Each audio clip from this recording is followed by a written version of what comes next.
లక్షలాది మందికి మన తెలుగు మ్యాట్రిమోనీ ద్వారా వివాహాలు జరిగాయి. తెలుగు వారి number 1 choice Telugu matrimony. Party line దాటితే వేటేనా? నోరు అదుపు కాకుంటే రాజకీయ జీవితానికి శని పట్టినట్లేనా? నిన్నటి వరకు వార్నింగ్లకే పరిమితమైన కాంగ్రెస్ హైకమాండ్ ఇప్పుడు నేరుగా రావిపై యాక్షన్ తీసుకుంది. 6 ఏళ్ల పాటు పార్టీ నుంచి సస్పెండ్ చేసింది కూడా. కాంగ్రెస్ పార్టీ సిర్పూర్ నియోజకవర్గ ఇన్ఛార్జ్ రావి శ్రీనివాస్పై సస్పెన్షన్ వేటు పడింది. శ్రీనివాస్ను 6 ఏళ్ల పాటు సస్పెండ్ చేస్తున్నట్లు టీపీసీసీ క్రమశిక్షణ కమిటీ ప్రకటించింది.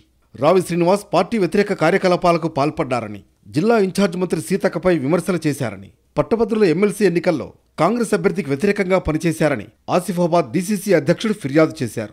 దీనిపై స్పందించిన టీపీసీసీ క్రమశిక్షణ చర్యల committee chairman Chinna Reddy show cause notice జారీ చేశారు. ఈ నెల 28వ తేదీలోపు వివరణివ్వాలని, లేని పక్షంలో పార్టీ నియమావళిని అనుసరించి చర్యలుంటాయని షోకాజ్ నోటీసులో పేర్కొన్నారు. రావి శ్రీనివాస్ నుంచి సరైన వివరణ రాకపోవడంతో పార్టీ నుంచి సస్పెండ్ చేస్తున్నట్లు ప్రకటించారు. తన సస్పెన్షన్పై స్పందించారు రావి శ్రీనివాస్. సస్పెన్షన్తో తనకు ఒరిగేదేమీ లేదన్నారు. తాను నిత్యం కార్యకర్తల్ని కాపాడుకుంటూ ప్రజల పక్షాన పోరాడే వ్యక్తినని అన్నారు. స్థానిక సంస్థల ఎన్నికల్లో తాను ఇచ్చే బహుమతిని స్వీకరించడానికి ఎదురు చూడండని అన్నారు రావి శ్రీనివాస్. సుదీర్ఘకాలంగా పార్టీని అంటిపెట్టుకుని కష్టకాలంలో కార్యకర్తల్ని కాపాడుకుంటూ వస్తున్నామన్నారు రావి శ్రీనివాస్. ఎవరో కొత్తగా వచ్చిన వ్యక్తికి అజమాయిషీ ఇస్తారా అని కొద్ది రోజుల క్రితం రావి శ్రీనివాస్ అసంతృప్తి వ్యక్తం చేశారు.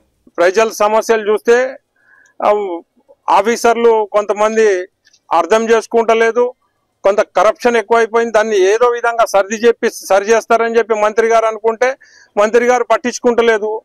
మంత్రి గారు మమ్మల్ని విభేదిస్తున్నారు. పోనీ మేము నచ్చలేదు, మమ్మల్ని తొక్కుతారట. మరి కమ్మోళ్ళని తొక్కుతామనే మాటలు మాట్లాడుతున్నారు వేరే సాట మా కార్యకర్తల దగ్గరనే. సరే తొక్కితే తొక్కుని, కొనపగారిని తొక్కు, నన్ను పక్క పెట్టి కొనపగారిని తీసుకున్నారు, ఓకే. మరి ఆయనను పక్క పెట్టి ఈయనను తీసుకున్నారు, ఓకే. మరి ఇంకెవరన్నా కొత్త వాళ్ళు వస్తే ఈయనను కూడా పక్క పెడతారా? ఈ పరిణామంతో రావి శ్రీనివాస్పై నిషేధం పడింది. ఇది గీత దాటి ప్రవర్తించే నేతలకు వార్నింగ్ లాంటిదంటున్నారు సీనియర్ నేతలు.